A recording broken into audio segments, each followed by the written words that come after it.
বাংলা গান শুনবো না, অন্য কোনো জায়গা হলে না চুলের মুঠি ধরে ক্যাম্পাসের বাইরে বের করে দিত।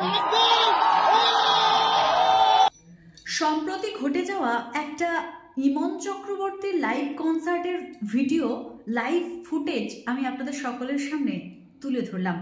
এই ভিডিওটিতে দেখানো হয়েছে ইমন চক্রবর্তী ম্যাডাম গান করতে করতে ওনার দর্শক মণ্ডলীর মধ্যে কেউ একজন বাংলা গান শুনবো না বলে আর্জি জানিয়েছিল।